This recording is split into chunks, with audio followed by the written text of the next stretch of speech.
말씀 보겠습니다. 여호수아서 3장 1절부터 4절 말씀 한 절씩 교독하겠습니다. 또 여호수아가 아침에 일찍이 일어나서 그와 모든 이스라엘 자손들과 더불어 시딤에서 떠나 요단에 이르러 건너가기 전에 여기서 거기서 유숙하니라.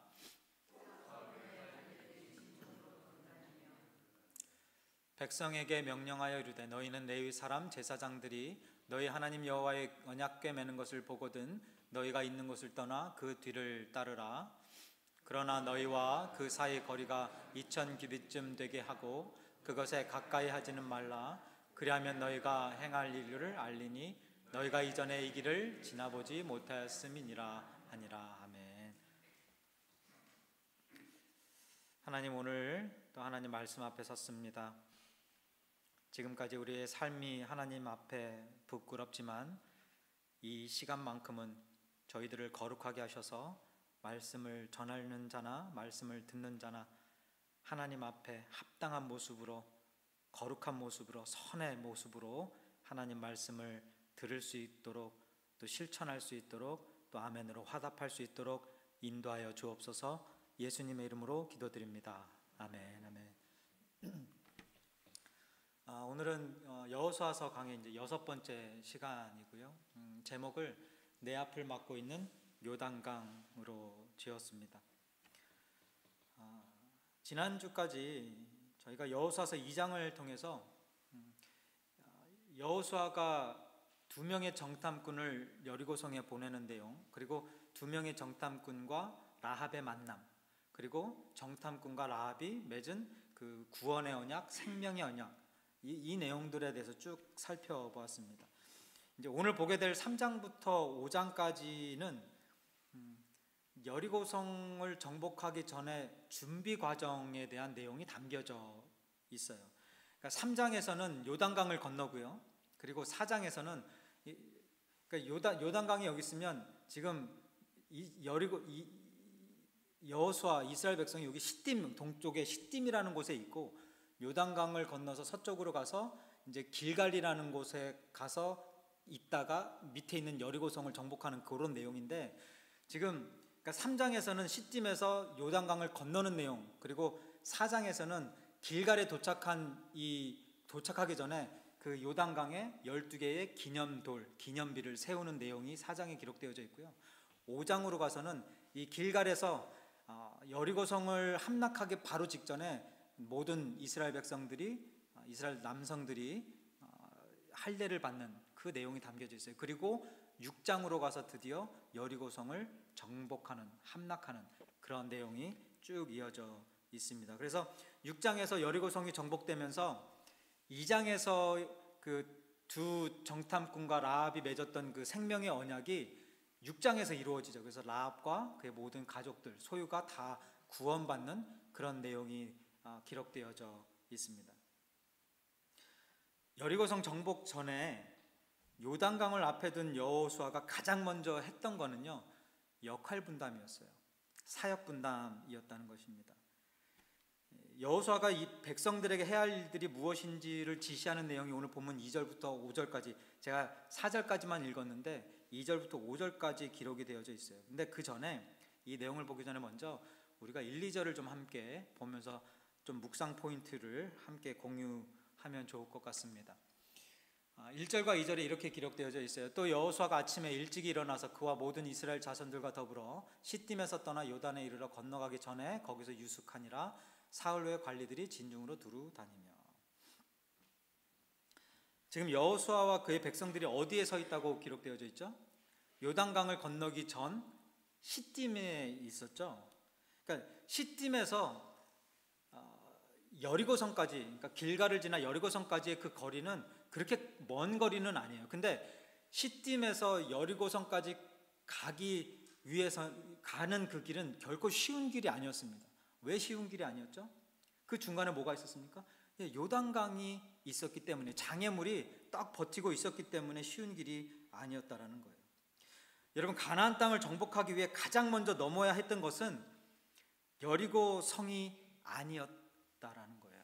여리고성을 정복하기 전에 먼저 넘어야 했던 장애물, 하나님 앞에 하나님께서 그들에게 넘어야 된다고 앞에 내려놓은 그 장애물이 바로 요단강이었다는 것입니다. 여리고성 전쟁도요, 요단강을 건넌 후에야 치를 수 있었고, 가나안 땅 정복이라는 과업도 요단강을 건넌 후에야 비로소 시작되어질 수 있었다라는 거예요. 자, 보세요. 요단강의 이때의 그 시기가 그 기록에 보면 요단강에 물이 가장 많이 넘치는, 오늘 보니까는 비가 막 많이 와가지고 여기 막 이렇게 넘쳤더라고요. 막 이렇게 물이 하나도 없던 그런 뭐라 그래요? 호수라고 그래요. 뭐 하여튼 그런 수도 뭐 이런데도 막 물이 막 넘쳤어요. 그러니까 그리고 이때 시딤에서 있었던 이스라엘 백성들이 기다리고 있었던 이때에 요단강의 물이 가장 많이 불어 있었던 그때였다고 합니다. 이렇게 넘쳐나는 물을 바라보면서 만약에 그냥 그 앞에서 좌절하거나, 야, 저 물을 우리가 어떻게 건너가냐, 건너갈 수 없어, 그냥 포기하거나 멈춰 섰다면 여리고성 정복, 가나안 땅 정복은 끝나는 것입니다. 시작도 못 해보고 그냥 끝나는 거예요.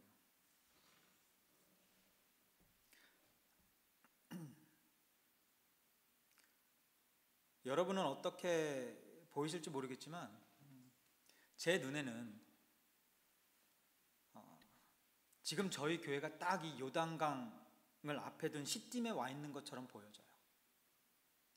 제가 지난 몇 달 동안 내년 사역을 위해 기도하면서 정책당회를 준비하는 과정 속에서 저희 바인교회에서의 그 지나온 시간들, 그리고 앞으로의 시간들, 이런 것들을 묵상하면서 제 눈에 보여진 바인교회의 현 위치가 바로 이 시딤 같았다라는 것입니다. 더 구체적인 내용은 차차 나누기로 하겠고요. 여러분에게 질문 드릴게요. 여러분은 하나님의 교회를 섬기고 신앙생활을 하면서 이 여호수아처럼 여리고성 정복이나 가나안 땅 정복과 같은 하나님의 이런 특령을 받은 적이 있으십니까? 강하고 담대하라, 두려워하지 말라 하면서 여리고 가나안 땅, 내가 약속한 가나안 땅을 너에게 주리니 가서 정복하라, 뭐 이런 어떤 전쟁의 명령, 이런 어떤 하나님의 그 명령에 순종하며 살아야 되는 우리들에게 주어지는 그런 어떤 숙명과 같은 그런 지시, 이런 것들 받아본 적 있으십니까? 없을 것 같죠? 아니에요. 받으셨다는 것을 알고 계시냐는 질문으로 드려야지 맞는 거예요. 다 받으셨어요. 그거 안 받으셨다고 생각하거나 나는 아직 못 받았는데 라고 생각하시면 여태까지 신앙생활 제대로 해오지 못하신 거고, 제가 강대상에서 설교하는 설교의 내용들 하나도 안 들으신 거예요. 진짜로. 자, 다시 질문 드릴게요. 하나님께서 여호수아에게 가나안 땅 정복의 명령, 여리고성 정복의 명령을 주신 것처럼 저와 여러분들에게도, 지금 이 시대를 살아가고 있는 저와 여러분들에게도 그 시대의 가나안처럼 이 땅을 정복하라고 주신 명령이 있어요. 무엇입니까? 포경천 제발요. 복음 전파 영혼 구원 천국 완성. 마태복음 28장이요. 예수께서 나와 말씀하여 이르시되 하늘과 땅의 모든 권세를 내게 주셨으니 그러므로 너희는 뭐라고요? 가서 모든 민족을 제자로 삼아. 이게 가나안 땅 정복 아닙니까?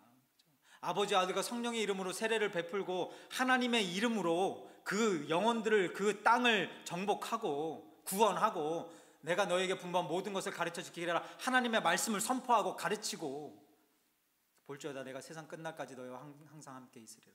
이게 가나안 땅 정복의 명령을 주신 것처럼 저와 여러분에게 동일하게 주신 지상 명령이에요. 가나안 땅 정복 이꼬르 무슨 명령? 지상 명령. 아시겠습니까? 이 특명에 순종하고 수행하려고 할 때 우리 앞에는 여러 가지 모양의 요단강 장애물들이 우리들의 앞길을 가로막고 있어요. 가로막아요. 항상 그래요. 제가 사역하면서 매번 느끼는 게 그래요. 항상 그런 장애물들이 있어요. 그런데 그 장애물들 넘지 못하고 그 자리에 머물러 서 있게 되면 복음으로 이 땅을 정복하는 지상명령은 시도조차 해보지 못하고 그냥 끝나버리는 것입니다. 시딤에서 요단강을 건너지 못하면 가나안 땅 정복 시작도 못하고 끝나는 것처럼 우리들 앞에 놓여있는 이런 장애물들을 넘어서지 못하면, 그냥 그 자리에 머물러 서 있으면 이 정복, 지상명령 시도도 못해보고 끝나버린다는 거예요. 거절당할까, 관계가 깨질까, 공격을 받을까 하는 그런 두려움이라는 장애물, 전도의 필요성을 전혀 느끼지 못하는 영적 무감각증이라는 그 장애물, 나 대신 다른 사람이 하겠지라는 책임 전가의 그런 장애물, 내려놔야 할 것 내려놓지 못하는 그 욕심이라는 장애물, 그리고 불신, 무지, 목적 상실, 열정 상실, 사명 상실, 다 우리들 앞에 놓여있는 장애물들이에요. 이런 장애물들이 요단강처럼 저희들 앞을 가로막고 있을 때가 많이 있다라는 겁니다. 요단강 앞에 이렇게 서 있는 이스라엘 백성들에게, 그리고 저와 여러분에게 그 장애물을 넘기 위해서 무엇이 필요한지, 무엇을 준비해야 하는지, 이것을 하나님께서 본문을 통해 말씀해주고 계시는 것입니다. 저에겐 그렇게 와닿았어요. 모르겠습니다. 여러분은 어떤 것들이 이 말씀을 통해 보여지고 깨달아지고 우리 바인교회와 연결을 시킬 수 있었는지 없었는지는 모르겠지만, 제가 묵상하면서 볼 때 딱 우리 교회의 모습이었어요. 제가 지난번에도 말씀드렸듯이 이 여호수아서를 다시 강해해야 되겠다라고 막 결정할 마음 먹었을 때에, 지금 딱 이 여호수아서에 나오는 이 이스라엘 백성들이 저희와 동일한 것 같은 그런 마음을 하나님이 주셔서 준비하고 시작했다고 말씀드렸잖아요. 맞아요.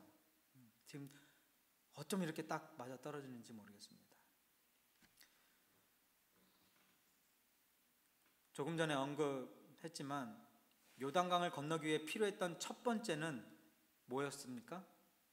여호수아가 가장 먼저 했던 것, 역할 분담이었어요. 사역 분담. 여호수아는 그 직분에 따라 담당해야 될 일들을 지시했습니다. 2절부터 5절까지는 선봉에 서게 될 세 지파에게 해야 할 일, 르우벤, 갓, 그리고 므낫세 반 지파가 가장 먼저 선봉에 서야 되는 지파였죠. 2절부터 5절까지 오늘 본문의 내용이 이 세 지파에게 내리는 명령이었어요. 사역 분담을 했단 말이에요. 그리고 6절에서는 누구에게 사역 분담했습니까? 제사장들이 해야 될 일이 무엇인지를 지시했어요. 명령했어요. 그리고 9절부터 13절은 이스라엘 온 백성들이 해야 할 일이 무엇인지를 지시, 명령하는 내용이 담겨져 있어요. 여호수아가 요단강이라는 장애물을 넘기 전에 가장 먼저 했던 게 뭐라고요? 사역 분담, 역할 분담. 모든 공동체나 단체는 각자의 능력이나 재능 또는 자격에 따라 그 직분이 나누어집니다. 그리고 그 나누어진 직분에 따라 해야 할 일들이 정해져 있어요. 이 질서를 무시하거나 무너뜨리면 그 공동체나 단체는 혼란과 어려움을 겪게 됩니다. 균형이 무너지는데 어떻게 일어설 수가 있겠어요? 걷고 뛰는 건 둘째치고 일어설 수조차 없는 거예요. 균형이 무너지면, 질서가 무너지면. 교회도 마찬가지예요. 모든 공동체가 다 마찬가지입니다. 여러분 한번 생각해 보세요. 이스라엘 백성들이나 제사장들이 여호수아의 명령을 따르지 않고요, 아니 당신이 뭔데 나에게 이래라 저래라 명령질이야? 막 이렇게 대들고, 지도자가 대단하다고 이래라, 혀가 다 꼬부라지네. 지도자가 그리 대단한 거라고 나한테 이래라 저래라 하는 거야? 나 이래봬도 제사장이야. 나 이래봬도 선봉에 서는 선봉장이야. 왜 나한테 이래라 저래라 해? 나도 살 만큼 살았어. 나도 경험할 만큼 경험했고 알 만큼 알아. 지도자 네가 뭔데? 너 나이 몇 살이야? 하고 싶으면 당신이나 해. 그렇게 잘났으면 당신 혼자 해. 이래라 저래라야. 하나님 그렇게 가까워? 하나님 잘 알아? 그럼 하나님과 둘이 살든가. 그죠? 여러분, 이러면 이스라엘 백성들이 요단강 건널 수 있었겠습니까? 오늘 본문 마지막 절에 결국에는 요단강을 건너게 됐어요. 어떻게요? 이 모든 세 그룹이 각자 맡은 역할 분담을 잘 감당했기 때문에, 누구의 지시 명령대로? 여호수아의 명령대로. 여호수아는 누구의 명령을 받고 누구의 지혜를 받고? 하나님의 명령, 하나님의 지혜를 받고. 이게 질서예요. 이게 균형이에요. 교회도 마찬가지 아닙니까? 그죠? 아니 목사가 뭔데 나한테 이래라 저래라 해. 뭐 이럴 목사가 뭐 대단한 자리야? 뭐 알면 뭐 얼마나 알아? 아니 목사를 그렇게 무시하면서 요즘엔 목사를 목사 취급도 안 하잖아요. 그죠? 아닌 거 바인교회는 아닌 줄 믿습니다. 그래요. 목사가 목사를 목사 취급도 안 해. 아니 하나님의 기름 부음 받은 종이라고 말하면서 대하는 거는 생각하는 거는 전혀 아니에요. 무슨 여러분 그러면서 어떻게 그렇게 무시하면서 뭐 목사가 그렇게 대단한 자리라고 그러고 있어? 나한테 이래라 저래라 막 이러면서 어떻게 강대상에서 매 주일 하나님의 말씀을 선포하는 선포한다는 그 목사의 설교를 어떻게 듣고 있는지 몰라요. 맞습니까? 그 무시하는 아무것도 아닌 목사라는 그 사람이 하는 설교를 아멘 아멘 하고 듣고 있어요. 하나님의 말씀이라고. 어떻게 그게 저는 못해요 그렇게. 뭐 이런 말 들으면 어떤 분은 이렇게 반박할 수 있겠어요. 아니 목사님 여호수아하고 어떻게 지금 목사하고 이게 비교가 됩니까? 다르죠. 다르긴 뭐가 달라요. 똑같지. 이스라엘의 지도자로 세워준 여호수아나 교회의 지도자로 세워준 목사나 똑같은 거 아닙니까? 물론 여호수아와 목사와 오늘의 목사는 같은 위치는 아니에요. 좀 달라요. 그런데 하나님께서 교회를 세우시고 그 교회를 섬기라고 목회자를 직분으로 세우신 것은 분명한 사실이에요. 또 맞아요. 그리고 그 직분은 사람을 높이기 위해서 세운 게 아니잖아요. 하나님의 질서 안에서 지상 명령을 수행하고 교회를 살리고 공동체를 인도하기 위해 주신 하나님의 직분인 것입니다. 그러니까 하나님이 세우신 질서를 인정하지 못하는 사람은 결국 그 사람을 거부하는 것이 아니라 누구를 거부하는 거예요? 그 사람에게 직분을 주어 세우신 하나님을 거부하는 거예요. 지금 여러분 제 주위의 교회들 엄청 많이 힘들어하고 있어요. 엄청 많이 무너져가고 있고 완전히 이런 말씀 드려서 죄송합니다. 더그필드 5minute before이에요. 개판 5분 전이에요. 개판 5분 전. 정말 한심스럽고 안타깝고 저희 교회도 그 교회 중에 하나에 속하는지 안 속하는지 그건 여러분들이 판단하셔야 되겠지만 한심할 정도로 안타까울 정도로 민망할 정도로 교회가 무너져가고 있어요. 질서가 없어요. 질서가. 균형이 없어요. 목사한테 막 손가락질 해대고 소리 질러대고 아니 그러면서 어떻게 강대상에 세워요 그런 목사를. 그죠? 껌뜻하면 뭐 하나님을 거부하는 거예요. 여러분 하나님 살아계신 줄 믿으십니까? 네, 하나님 살아계세요. 네, 절대로 하나님 여러분 직분 하나하나 저들 포함해서 여러분들이 가지고 있는 직분 하나하나 그거 하나님의 허락 없이는 절대로 될 수 없는 일이고 하나님께서 주신 직분이에요. 그거 거부하는 거 하나님 거부하는 거라는 거예요. 공동체가 지상명령을 잘 감당하기 위해 직분에 따라 사람들을 세우시고 질서를 세우는 것은 이건 지극히 제 생각이 아니고 그냥 이 세상에 돌아가는 이치가 아니라 지극히 성경적이에요. 그리고 하나님께서 그의 나라와 그의 백성들, 그의 교회들을 이끌어 나아가시는 하나님의 방법이 바로 이 질서예요. 질서. 로마서 13장 1, 2절 우리 함께 봉독하겠습니다. 각 사람은 위에 있는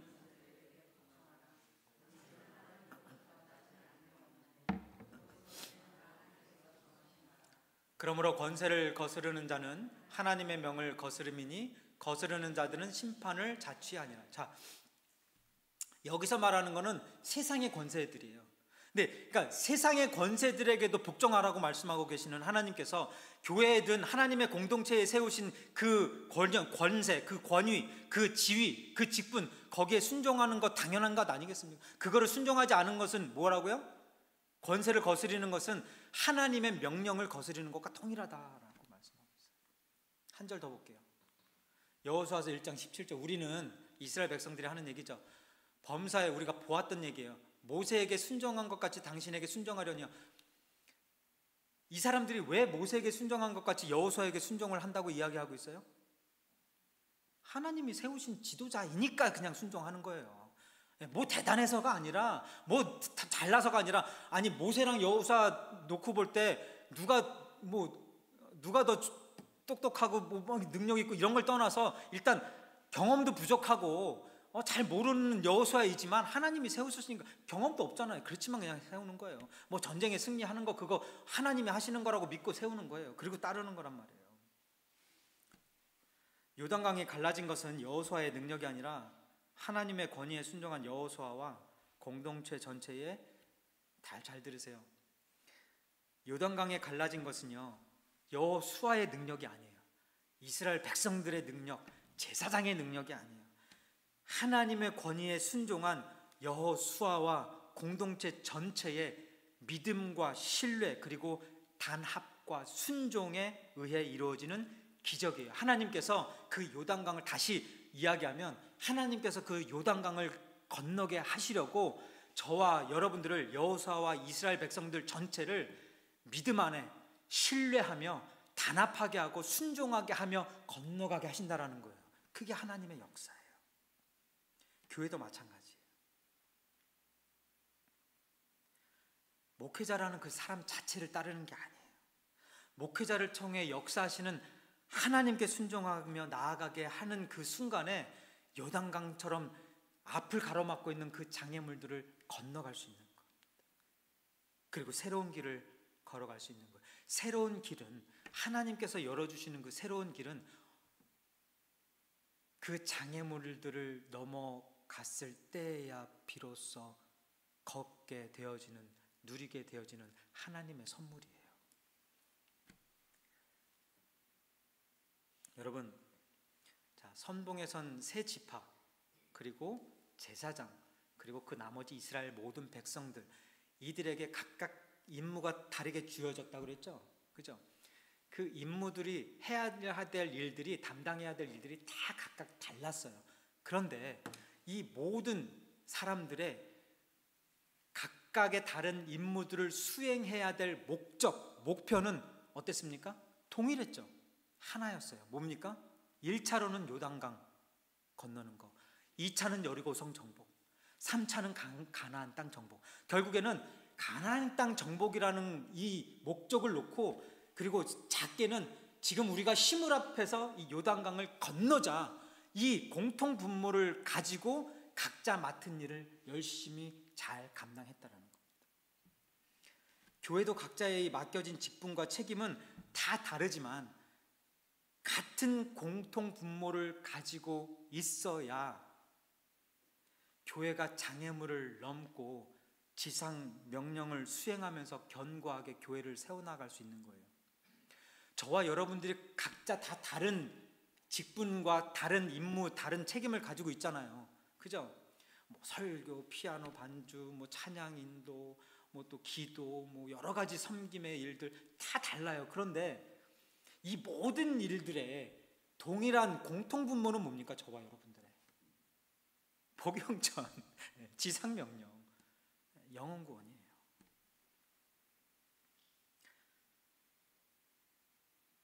모두가 다 잘 아시는 것이겠지만 다시 한번 말씀드립니다. 장애물이 있는 것도 문제예요. 장애물도 문제는 문제예요. 맨날 그놈의 장애물들 하나님 좀 제발 좀 뭐 요단강 건너면 끝나는 줄 알았는데 뭐 다 계속 그렇잖아요. 그냥 그 정탐 하여튼간 제발 좀 장애물 좀. 근데 장애물도 문제지만 더 큰 문제는 뭡니까? 장애물을 넘을 필요성을 느끼지 못하는 우리들, 넘을 시도조차 해보지 않고 포기하는 우리들, 그러니까 희생과 순종을 회피하면서 그 장애물 넘으려고 하는 생각조차, 시도조차, 노력조차 해보지 않는 우리들, 이게 더 큰 문제예요. 제가 지지난주에 아는 선교사님을 만나서 막 이렇게 이야기를 나누는 중에 그 선교사님이 이런 이야기를 해요. 저한테 모르겠습니다. 제 머리를 딱 치는, 뇌리를 쓰는 그 한 단어가 그분의 입에서 나왔어요. 그래서 근데 오늘 이 내용과 너무 지난주에 말씀드리려 하다가 말았잖아요. 그게 지금 이 내용인데요. 자, 장애물 앞에 서 있는 이런 우리들의 무지한 모습, 그리고 무감각한 모습, 이런 것들 비춰져서 연결이 되어지는 부분이에요.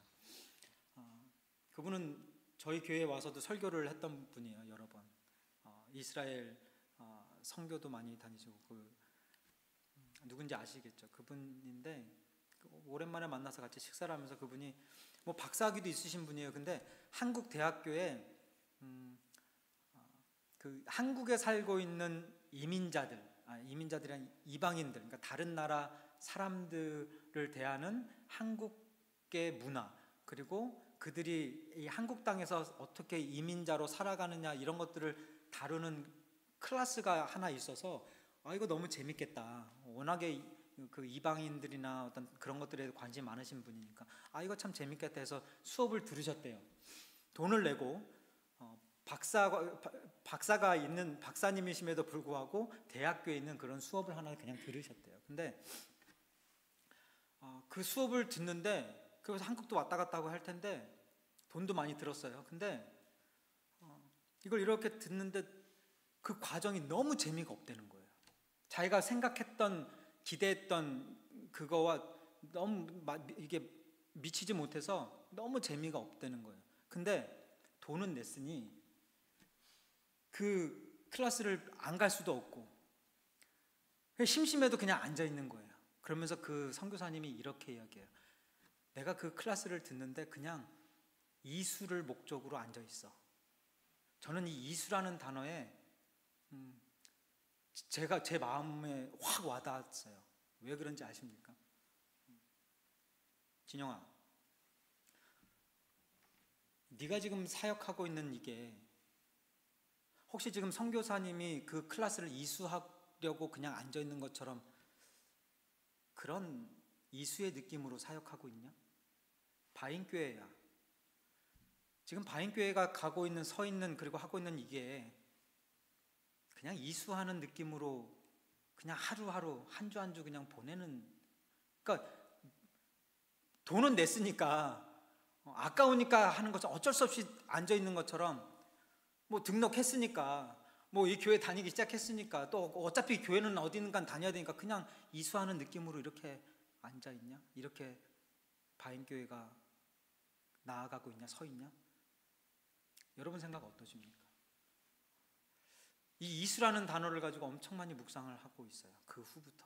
지금 나의 사역은 이수하는 거냐? 여러분, 사역의 목적이 이수가 아니잖아요. 그죠? 뭐 컴플리트 해가지고 뭐 상 받고 천국 벌써 가는 거잖아요. 지금 우리의 이런 신앙생활, 사역 모든 것들은 끝내는 게 문제가 아니라 그 사역 과정 속에서 일어나는 그 여러 가지 수많은 하나님의 기적들을 경험하고 감사하고 그 양식을 먹으면서 살아가는 것, 세워져 나아가는 그게 목적이잖아요. 그죠? 장애물 앞에서 우리는 어떤 모습인가라는 거죠. 그냥 뭐 이대로 있어도 누군가는 가나안 땅 정복하겠지. 누군가는 여리고성 정복하겠지. 야, 이거 장애물 넘으려면 너무 골치 아파. 할 게 너무 많아. 피곤해. 힘들어. 야, 그냥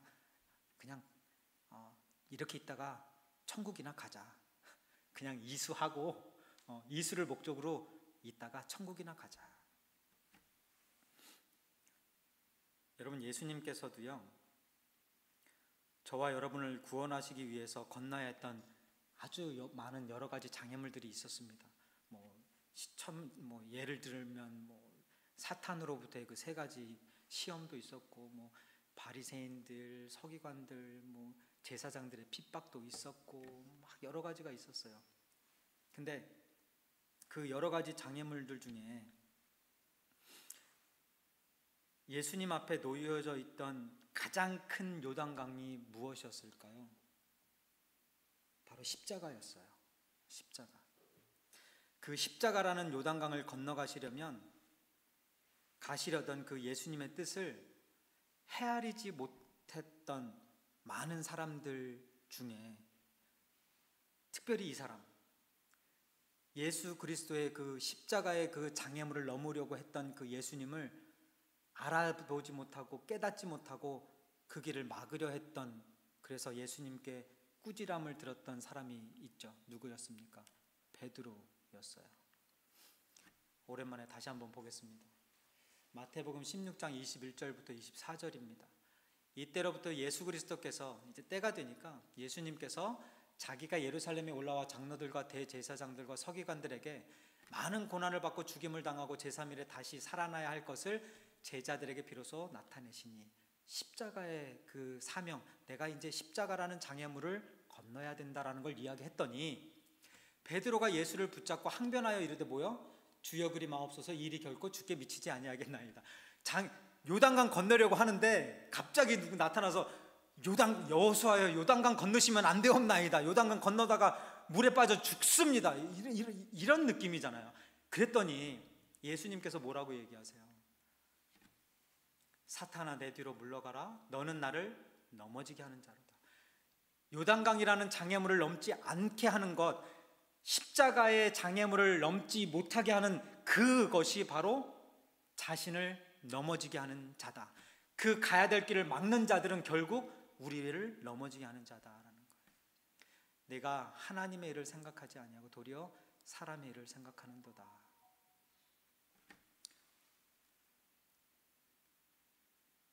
하나님의 일과 사람의 일, 어디를 생각하고 있는지, 어떤 생각으로 사역을 하고 있는지, 신앙생활을 하고 있는지 묵상해 볼 필요가 있죠. 그러면서 이 이야기가 끝난 다음에 예수님께서 이 말씀하신 거예요. 24절에 우리 함께 봉독하겠습니다. 이에 예수께서 제자들에게 이르시되 누구든지 나를 따라오려거든 자기를 부인하고 자기 십자가를 지고 나를 따를 것이니라. 아멘. 그러니까 이 십자가라는 장애물을 건너기 위해 필요했던 것이 자기 부인이고 자기 십자가를 지고 주님의 그 발걸음을 명령을 따라가는 거였다라는 거예요. 이 요단강을 건너야, 요단강이라는 이 장애물을 건너기 위해서 필요했던 것이 뭐였습니까? 결국에는 내가 하고 싶은 건, 내가 원하는 건, 나의 자리, 이거를 다 포기하고 자기 부인, 그걸 포기하고 하나님께서 우리들에게 명령해 주신 그 명령대로, 직분대로 그것을 감당하며 그냥 순종하며 나아가는 것, 이것이 자기 부인이고 이게 십자가 지는 거예요. 그럴 때여야 비로소 하나님께서 원하시는, 하나님께서 기뻐하시는 일들을 우리를 통해 이뤄나가 하신다라는 거예요.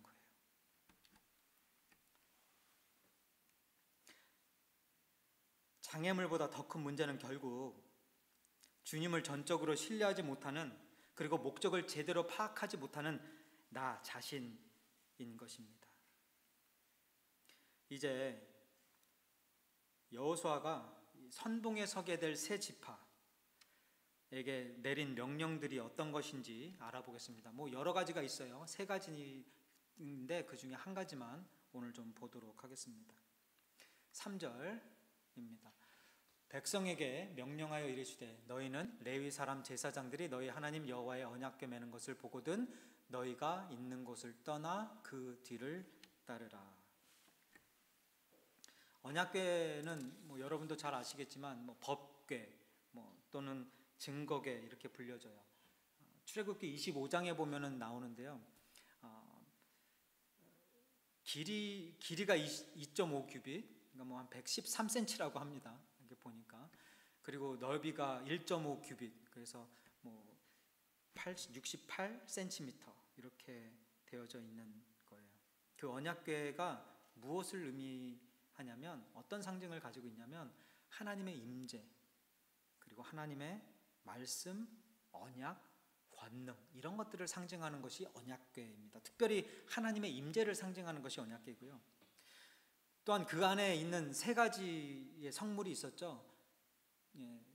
십계명 두 돌판이 있었고요. 그리고 아론의 쌍난 지팡이, 그리고 만나의 항아리, 이렇게 세 가지가 있는데 이게 다 예수 그리스도를 예표하는 성물들이었습니다.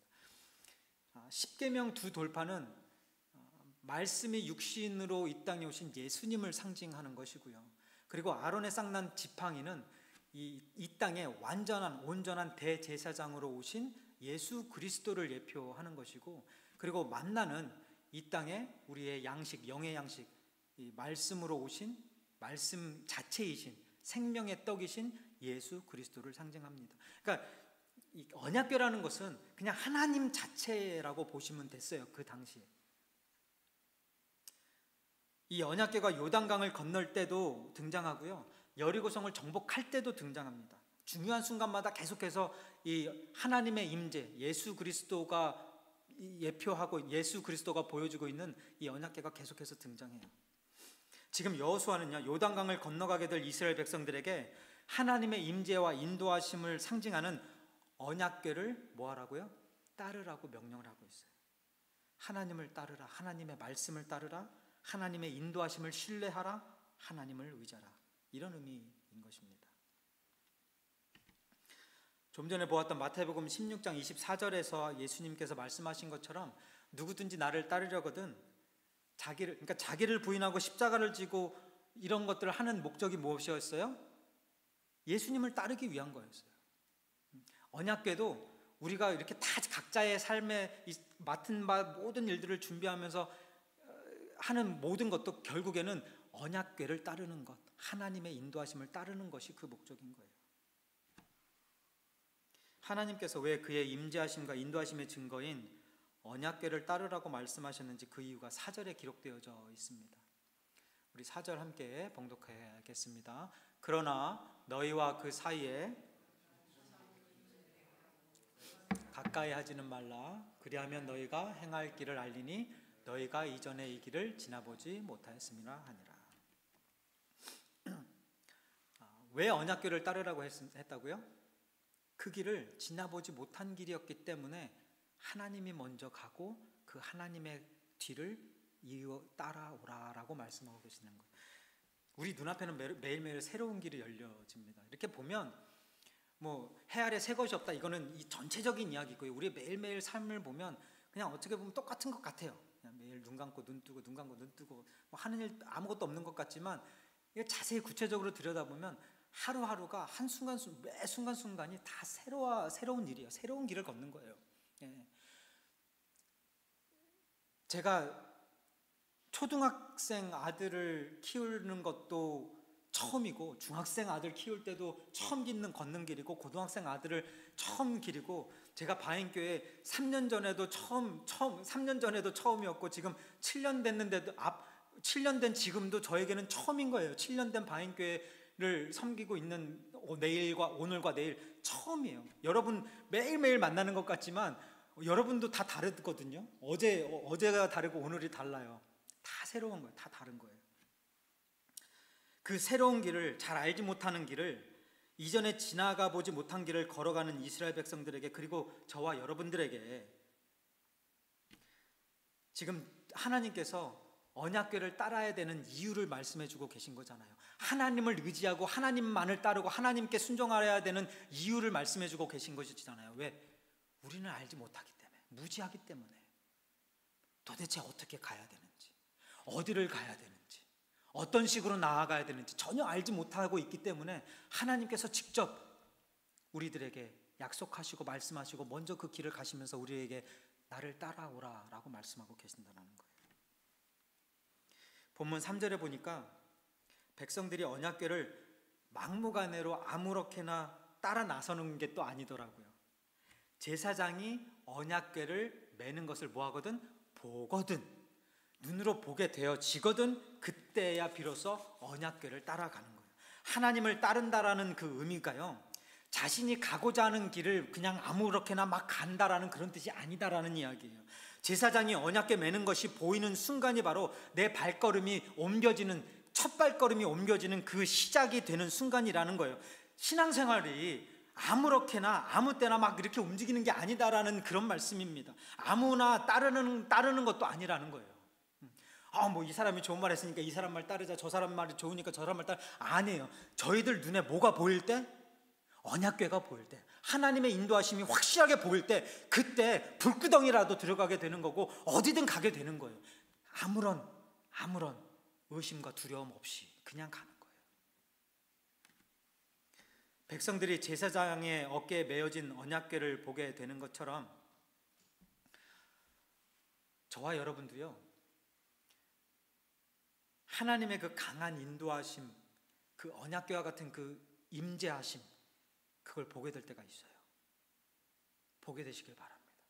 지금 저와 여러분들의 이 눈에 보여야 될 가장 필요한 것은 바인교회를 하나님이 어떻게 인도해 가실까라는 그 하나님의 임재의 인도하심의 그 모습을 저와 여러분들이 동일하게 보아지게 돼야 되는 것이에요. 그거 위해 기도하세요.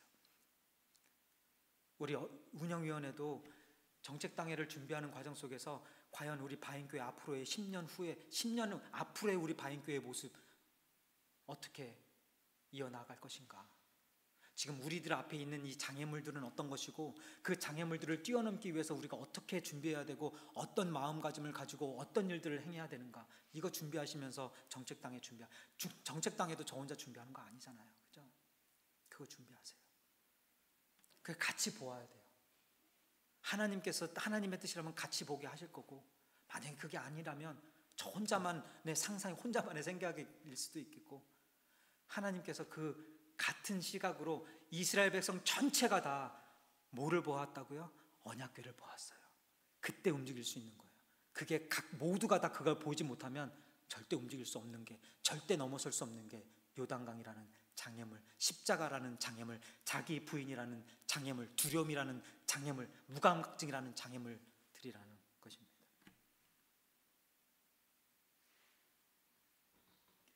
눈앞에 요단강이 보이고 견고한 여리고성이 보이고 네피림 후손의 거인들이 기다린다 할지라도, 그 어떤 장애물들이 기다린다 할지라도 그냥 언약궤 하나님 우리 주님만 바라보면서 따라가는 거예요. 그것이 우리가 말하는 신앙이요 믿음이요 순종인 것입니다.